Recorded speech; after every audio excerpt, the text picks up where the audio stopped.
Ladies and gentlemen, good evening and welcome to Citizen Aid, where we wrap the week's current affairs with the best political team on television. From a very Auckland perspective, warning, we're as fair and balanced as Fox News. Joining me tonight on my revolving panel of bloggers and Auckland opinion shapers, here's the last angry blogger and was voted as having the most sensible haircut on television. Editor of the mighty Tū Miki blog, Māori nationalist and reformed libertarian, whatever that means. He doesn't so much rage against the machine as decolonise against the machine, Mr. Timothy Selwyn. And he is to rational debate what drinking is to driving. He can charm the pants back onto a prostitute. Mothers, lock up your daughters, and folks, please refrain from throwing your remote to the TV screen. The unsuppressible Darth Vader of the right-wing blogosphere, Cameron Slater, aka Whale Oil. Welcome to you both. Thank you for coming. Issue 1, $1.1 billion less revenue tax take. Recovery? What recovery? Is the economy getting better or not? Issue 2, make mine a double. What is the government doing on the blood alcohol front and striking teachers? Issue 3 tonight, Stephen Joyce shuts down rail loop ideas because of shortfall in next year's budget. Is this the first strike against Len's public transport dream, and is Wellington dictating terms to Auckland Super City already? And we'll end the show on a final word. But let's kick things off with issue 1. Government tax revenue was $1.1 billion lower than forecast for the 3 months to the end of September, coupled with the first drop in total businesses in 9 years. How is this a recovery? Aren't we facing a 1929-like crisis of capitalism? Tim, the Treasury claimed that these figures showed the economy was recovering more slowly than expected. Is that optimistic? Isn't the economy stalling? I think it's that Treasury's predictions are so wildly out of whack. I mean, the fact is they have been for 10 years. The Treasury's figures, and you look at their figures, and you go, I mean, they're predicting, right, in the last update that the New Zealand dollar is basically going to go down to about 50 cents against the US. Would be better to ask climate change. It's insane, isn't it? Would 50 be cents better is off to ask crazy. climate change scientists to predict the economy than Treasury. Yeah, well, I think they must use like the lotto machine and ring up the tarot line, and then they get together and have a meeting and a seance. How have they... The Ouija board amongst the These are our public servants. They're all members of the PSA. How can they be so off? It's about 80 cents right now, and they're predicting, oh, it'll eventually go down. A couple of years, it'll be at 50 cents. That's crazy. Because Treasury have their heads up their butts. They're not looking at why the exchange rate is the way it is.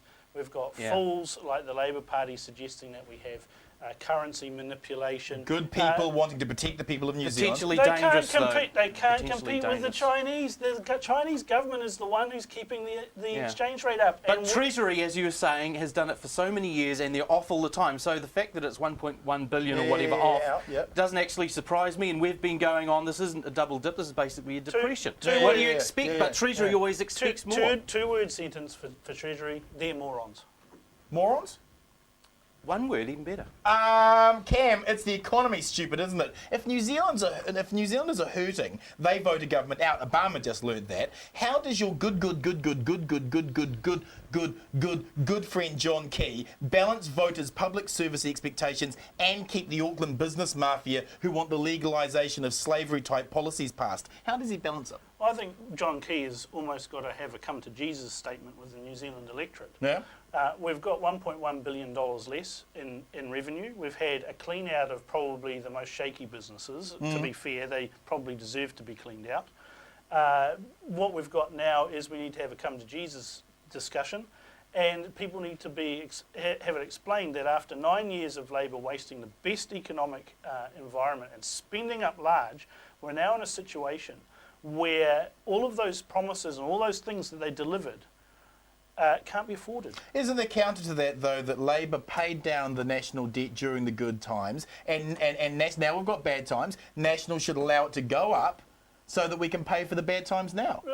They paid it down, didn't they? We're taking money off people in the form of taxes. We're regurgitating it and washing it and money laundering it, for want of a better term, through various government agencies, and then giving it back to them, saying, there, isn't that good, does that make you feel better? It would have been a whole lot better not to take it in the first place. But we are in the situation we are now. Does it in the economy, or is it just paying off debt? What's productive about that? But if you take the money into the government and wash it around in there, and then give it back to people in the form of welfare, because that's what working for Corporate families welfare. and corporate welfare for the farmers as well. That's right. Bailouts for South for Mr. Canterbury McGowan. farmers. Road Exactly. Yep. All of that Wasteful sort of road building projects. Wasteful road building. public transport spending on that. Well, no, that's good. That's fantastic. We need more money spent on public transport. None of Look, that is the actually reason- spending in the The economy. reason people want to go to the state is because, let's be honest, the free market's failed. They failed in 2008. Well, we don't have a free it market. absolutely collapsed. We don't didn't have it? a free market in New Zealand. We have a market that's largely controlled by the whims of Bill English, and that's a very scary proposition. Tim, you've suggested on Tumiki that the government will be forced to go early to the polls on the back of their next slash and burn budget. What does National do to lift the economy? Well, it's got to do Slash and something. burn. Well, it's Slash and burn? Slash going to and have burn. They broadband have- rollout. And there's these road building projects and these various things that will stimulate Well, that's and good keep. for Fulton Hogan all it and will people do like is, that. yeah, it will. And what it will do is it will stop the unemployment going up. But that's Right. all. But it's stalling, and Yeah. basically it's a slow We rolling need money plateau. in people's pockets is what we need. And you're talking about this moment of Jesus thing. It's going to happen at the budget It because needs if it's to an happen. early election, the budget is going to be what But decides it it'll needs be to happen. forward on the We budget. are trying to have a first world economy on a second world income. And you can't live like that in your own household. You cannot keep borrowing against the house because eventually the bank wants its money back. But that's a consumerism culture issue. People were buying SUVs, they were buying plasma TVs, No, I'm they were talking getting about cosmetic surgery. the basic thought processes. New Zealanders think it's all right, the government can pay. Well, the government's you and I, pinkos and righties alike. We still have to pay the bills for that. And what we're doing by borrowing $230 million a week, I wish it was a year, at $230 million a week, is we are giving up, slowly but surely, our sovereignty to the Chinese Oh, you in the sound, you form sound, of... you sound that's- like Glenn Beck. Are you It's agreeing with bloody each other? true. Are you agreeing with each other? But it's true. Hold on, How hold is on. But borrowing surely- more but money going to solve the problem? Stop we agreeing need with each other. Surely we It's need weird. to start borrowing because this is a unique event. This is a unique event. This is like a 1929 moment, isn't Okay, it? so here's this thing. Let's put this into something that even someone as simple as you can understand. Yes. You have a house. You've got a mortgage on Yep. that house. Yep. You've borrowed, say, to 60% of Yep. it. You lose your job. Yep. And you think, oh, I know what I need to do. Yep. I need to go to the bank and I need to go and get another 100,000 off the bank Yep. because that'll get me through my tough That's time. right, that's How do you right. think that's going to go? Well, if we own the banks, it'll be fantastic. Look, your good other mate, Don Brash, just had his latest Milton Friedman Wet Dream 2025 report to catch up with the Australian economy, ignored by the government. Why? Bill Karori English. Explain. Well, he just is a dithering, tosser. A wise hand on the tiller. A wise hand on the I don't tiller, believe surely. he is. He's sitting there borrowing money against hope. He has to. He has to. What's the alternative? Exactly. The come to Jesus meeting. Oh, you think he's going to be able to go on screen and He's say, not. hey, look, we're out of money, sorry, folks. He's not. Certainly Everyone's not. on the street. But we are out of money. It's simple. It's electoral suicide. You can't I know possibly it is, make that but speech. it's the right thing to do. And when the budget, It's the right. It might be electoral suicide, Throwing but it's the people right onto the thing streets to would be do. the right so thing it's to not do. going to happen, is what you're saying. It's not going to happen. No, because they're gutless. So why have Don Brash do this in the first place? Well, Because they promised him a little job, He's got a job. jobs for the you know how boys. it works. Okay. It's Yeah, the same yeah. thing. And who knows, gets- he might even get a knighthood or something. Who knows? He gets Who knows? he gets one job, the task force. Will Don Mike Brash- Williams will- as the president will- of Labour, he had 6 Will Don directorships. That's how Brash it works. get a knighthood for his services to the I'm economy? not sure whether Don's a Republican or not, because I guess it comes down to whether he'd accept it. Okay, question to both of you. Do either of you believe the dip in unemployment after it jumped a full percentage point last time? Do you believe it? The Treasury do the figures? Well, yeah, exactly. As they say, these figures are wobbly, but it's a plateau, and unfortunately it's a sinking plateau. Yep. Basically, Do you believe so the no. numbers? Well, I just don't think the economy is producing. I mean, the jobs that they talk about being created are the lowest possible form of job, and our economy needs to be smarter than that. And doing what we've always done for the past 50 years means we're going to keep getting what we've always got, and that's growing unemployment. Okay, question to you both again. Is there going to be a currency war? What happens to the New Zealand What do you mean, is economy there? if we are hit with a tsunami of hot cash speculating in our economy? How's it going It's to If already happen? our happening. interest rates go up to as high as where Australia's are at the Yep. moment, we will have a huge inflush of this hot cash, happening as you already. say, and our dollar will be up even higher. The Chinese a are lot closer to the Chinese Australian are dollar. negotiating their forward contracts at the moment for their coal, for all of the raw materials, for their industrial complex. That is why the exchange rate is so high. They're negotiating really good rates now for the next 5 years. Once all that's sorted, watch the arse drop out of the currency. And at last Christmas, they sneakily started to trade in their own currency in some of the southern cities there. Yes. Very subtle way to start doing it, but it's obvious where it's going. Which country has the most? This is really simple. And the IMF too arguing about which how to country has revalue the the biggest currency. reserves of US dollars? At China. the moment, China, yeah. Not even the US, really. Not even And the US doesn't even own their own currency. Okay, so what's your prediction then? I think we've got some hurt coming, and I think politicians need to start being honest with the population instead of continually bribing them with their own money. Question to you both. Will America's quantitative sleazing, print more money policy impact on global inflation? How will that affect us?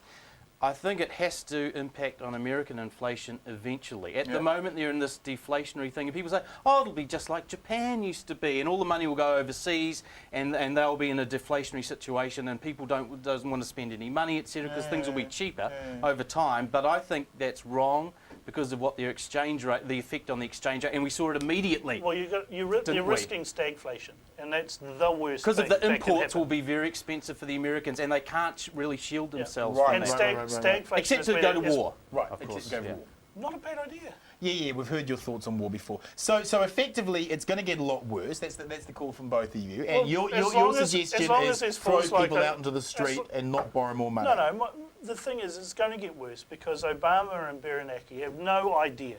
They just think they will borrow and They're hope. facing the worst crisis that was And they built keep up borrowing from and making it unregulated. worse. It's a 40-year bubble that's burst, That's isn't right. it? They should have popped it.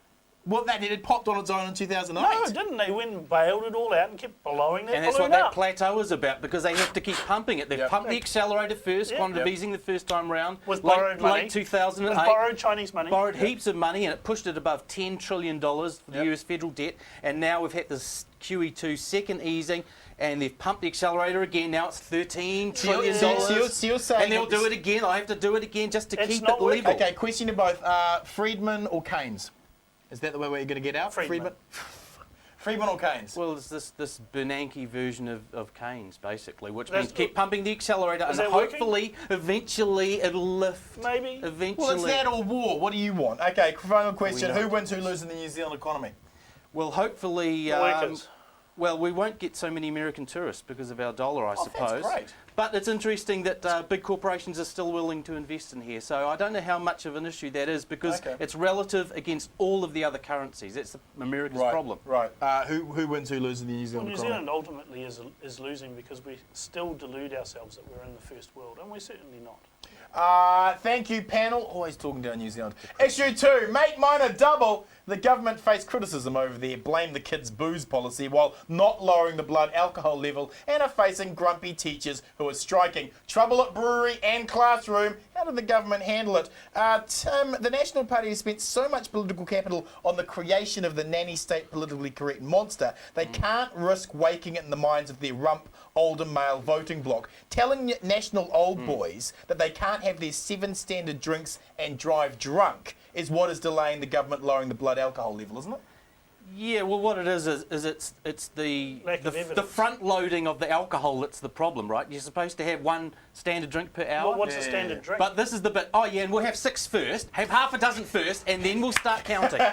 And you go, well, you're pissed basically at that stage, but aren't what's you? 1 standard drink? 1 standard drink for a 150 kilo pig is a bottle of beer. 1 standard drink for a waif-thin, teenage blondie is a sniff of a glass of wine. So what is a standard drink? Okay, so aside from the standard But what drink... about the half a dozen beforehand? Is it yes or no on that? Exactly.